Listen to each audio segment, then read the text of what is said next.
Olá, eu sou o Cristiano Paes e hoje eu vou contar um pouco da minha trajetória até conseguir o visto americano. Eu, na verdade, posso dizer até que tive sorte de conseguir chegar a tempo justamente porque eu me atrasei. Por mais estranho que isso pareça, o que aconteceu? Bom dia, pessoal. Tô mais ou menos perto, quase peguei o engarrafamento e eu tô indo pra lá agora. Quando eu fui sair de casa, eu tinha marcado a entrevista para as 8h45 da manhã. Mas como eu já sei que nesse horário tem um engarrafamento, eu queria chegar com 15 minutos de antecedência, então o que eu fiz? Eu fui lá, né?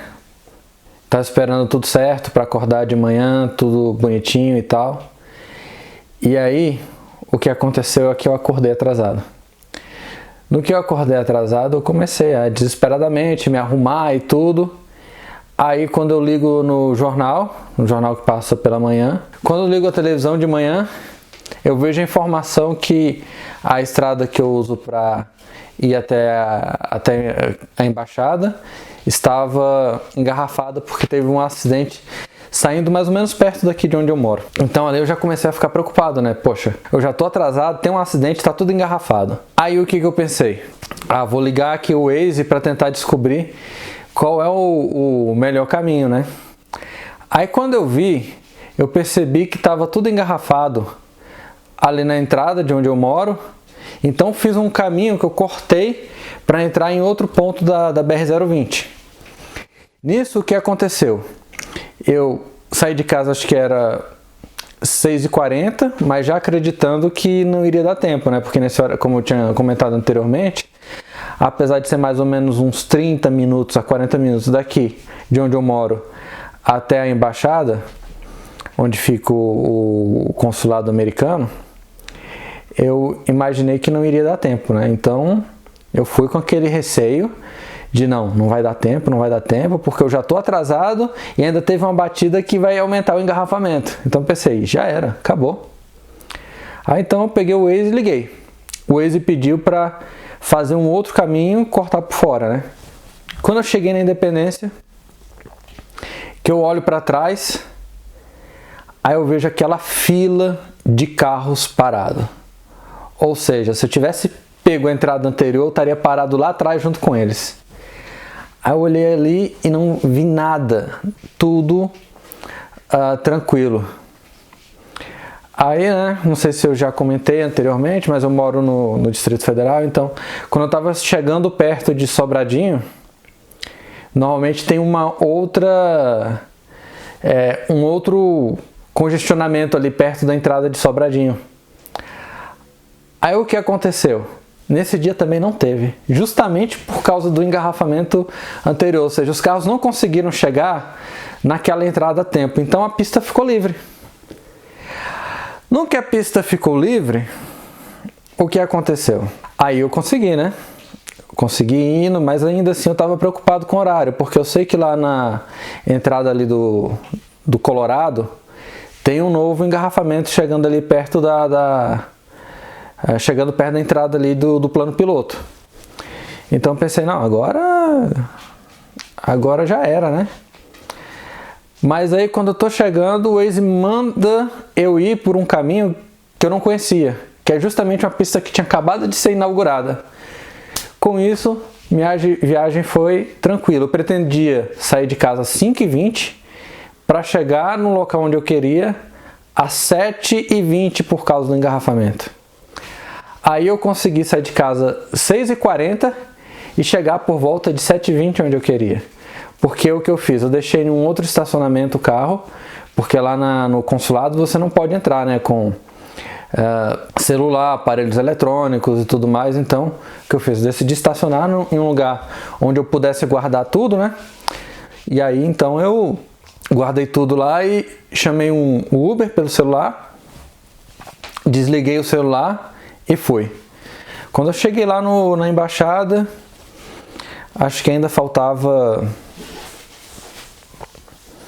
1 hora mais ou menos para começar, né? Aí eu sei que lá na Embaixada de Brasília, na Embaixada dos Estados Unidos que fica aqui em Brasília, até tem um estacionamento, tem um guarda-volume, então se você não tiver de repente um lugar para guardar suas coisas, você pode conseguir por lá, né? Mas aí você vai ter que pagar um valor, uma taxa que eu não cheguei nem a procurar para saber quanto é. Então assim, pode ser uma alternativa também você deixar suas coisas lá nesses guarda-volumes que não fazem parte da Embaixada dos Estados Unidos ou do consulado, são uma empresa à parte que fazem serviço. Ainda consegui ter tempo de tomar um lanche, ou comer, enfim, tomar um café da manhã, e eu não tinha comido nada direito antes de sair de casa. Aí então eu fui. Cheguei lá, né, e quando a gente chega, eles pedem pra gente guardar tudo que for eletrônico, pede pra tirar o cinto. Pra mim, assim, acho que foi a parte mais chata, né, porque, sei lá, enfim, eu tirei o cinto, aí o cinto passou pelo detector, coloquei o cinto de novo, e aí a gente foi lá pra entrevista lá dentro do consulado. Chegando lá, eu sentei lá no meu cantinho, aí eu vi a galera chegando, todo mundo chegando lá, todo mundo calado, ninguém conversando com ninguém, o pessoal começou a sentar e tal. Eu tava mais tranquilo porque assim, mais adiante eu vou contar algumas dicas e tal com relação ao visto americano. Mas aí então eu cheguei lá, sentei, fiquei lá esperando minha vez. Aí, não sei se eu fui um dos primeiros, o que aconteceu, mas rapidamente eu fui chamado. Aí no que eu fui chamado, eu aguardei lá na fila. Achei até estranho porque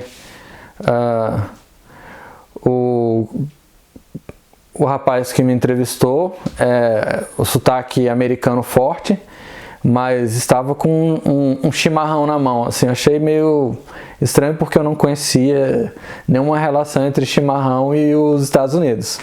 Aí ele começou a me entrevistar com aquele sotaque norte-americano, então acredito que seja realmente norte-americano. Mas aí foi uma entrevista bem rápida. Não sei se eles já olham as mídias sociais, né? Então, foi uma entrevista bem rápida. Ele fez umas 3 perguntas. Aí no momento que eu consegui comprovar o meu vínculo com o Brasil, né? Porque, assim, pelo menos no meu caso, eu sou uma pessoa que ama muito esse país. Então acho que eu tenho várias formas de demonstrar isso, até de forma documental, vamos dizer assim. Então acredito que por isso talvez eles fizeram poucas perguntas, rapidamente conseguiram perceber que eu não tinha nenhum interesse em morar nos Estados Unidos ou coisa do tipo. E aí o meu visto foi aprovado. Acabei de voltar de lá e ele foi aprovado. Nossa, foi tão rápido. Eu pensei que seria bem diferente, mas foi bem rápido. E o meu visto americano foi aprovado. Aí eu saí de lá e foi tranquilo, assim, não teve nada demais. Eu sei que tem gente que fica nervosa. Um rapaz que estava na minha frente, na fila, quando a gente estava indo para a entrevista, ele chegou a conversar comigo. Aí ele perguntou se era a primeira vez que eu estava indo. O rapaz que também ia ser entrevistado, né? Aí ele disse que já teve o visto negado uma vez, e ele era lutador e ia participar de uma competição. Mas dessa vez eu consegui ouvir que o visto dele foi aprovado. Aí tá, né? O que eu acho que facilitou a aprovação do meu foi justamente eu conseguir provar que eu amo o país, que eu tenho esses vínculos e assim, se eu for dar uma dica, talvez seria justamente essa.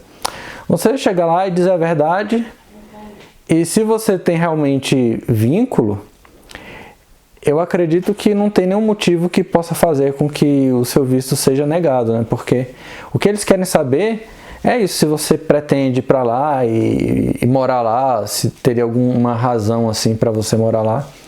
Então acredito que, sei lá, vou dar um exemplo aqui hipotético. Porque muitas vezes a gente até pode pensar, não, eu não moraria lá ou não iria lá. Mas sei lá, se você tivesse lá nos Estados Unidos, viajou por algum motivo, foi para lá, aí chegando lá apareceu uma oportunidade de trabalhar numa lanchonete, fritando hambúrguer, para ganhar 6, 7 mil reais por mês. E aí você ficaria lá ou você voltaria para o Brasil? Então assim, um exemplo hipotético aqui que eu citei, porque muitas vezes a gente até pensa, não, eu quero voltar e pronto, mas será que você voltaria mesmo em todas as circunstâncias? Então, acho que é um pouco isso que eles também tentam descobrir lá, né? Então acredito que se você tiver todos os vínculos possíveis, conseguir provar que tem vínculos com o Brasil, não há razão para o seu visto ser negado. Agora, se você de repente está pensando em mentir ou omitir informações, aí eu acho que complica mesmo. E talvez seja um momento de parar para pensar um pouquinho, esperar mais um pouco para pedir o visto, conseguir um vínculo maior com o Brasil antes de tentar, ter mais comprovantes, porque acho que é isso, né? Você conseguir falar a verdade e conseguir provar a verdade. Se você tem vínculos, o que você tem que fazer é isso, é mostrar que você tem esses vínculos, claro, ser cordial, porque você está conversando com uma autoridade, né?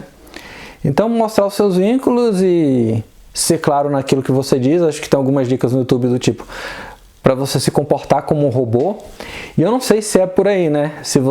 Basta você se comportar como um robô que seu visto vai ser aprovado ou alguma coisa assim. Então, se você conseguir provar que está tudo certo, eu acho que não tem por que ser negado. Aí no caso, então, meu visto foi aprovado e assim, eu achei que não seria, porque pela minha trajetória, a forma como eu cheguei atrasado e tudo, existe um certo terrorismo na internet com relação à aprovação de visto. Quando você chega lá, as perguntas são muitas vezes tranquilas. Eu imagino que, por exemplo, no caso do cara que foi entrevistado antes de mim, como ele já teve o visto negado, senti que fizeram mais perguntas para ele, talvez para tentar comprovar ou tentar entender por que o visto foi negado anteriormente. Eu acredito que no caso dele, na última vez, ele não conseguiu simplesmente provar o vínculo que ele tinha com o país, né? Que eu acho que é um pouco diferente de você ter vínculo e dizer a verdade. Acho que é um pouco mais do que isso. É você dizer a verdade e provar a verdade, mas também sem muito estresse, porque se você não conseguir agora, você terá uma outra oportunidade no futuro. Então acho que tem exemplos de pessoas que tentam 1, 2, 3, 4 vezes, ou pessoas que são aprovadas de primeira. No meu caso, por exemplo, eu não preenchi, não solicitei ninguém para fazer a tal da... esqueci o nome do documento, mas acho que é DS 160. Eu mesmo fiz. E assim, eu acho que... Mas é claro que depende de casos e casos, né? Eu acredito que para algumas pessoas, o preenchimento... a própria pessoa preencher a DS 160, que é o documento que eles pedem, que você preenche antes da entrevista, se você preencher sozinho, dependendo do seu conhecimento de inglês, dependendo do seu grau de familiaridade com as perguntas, dependendo da sua habilidade com o Google Tradutor. Então, assim, se você tiver um domínio bom daquilo que você está respondendo e conseguir provar a verdade, dizer a verdade, eu acho que não há necessidade de contratar uma empresa para fazer a DS 160, mas é claro que, por outro lado, se você tiver alguma dificuldade de entender o que está escrito, de saber exatamente como comprovar, se de repente alguma profissão sua não fica muito clara nas opções que eles têm disponíveis, se de repente surgiram algumas dúvidas de como preencher corretamente, aí eu acho que nesse sentido vale a pena você preencher, e não só preencher, mas entender exatamente o que eles colocaram ali o que a empresa colocou ali na DS 160, né? Bom, então é basicamente isso, a minha história, minha trajetória até conseguir a aprovação no visto americano de primeira. E, bom, é um vídeo um pouco diferente, né? Eu vou postar mais alguns sobre esse tema de visto, acho que vão ter mais 2 ou 3. Mas por enquanto é isso, e um grande abraço a todos e até a próxima.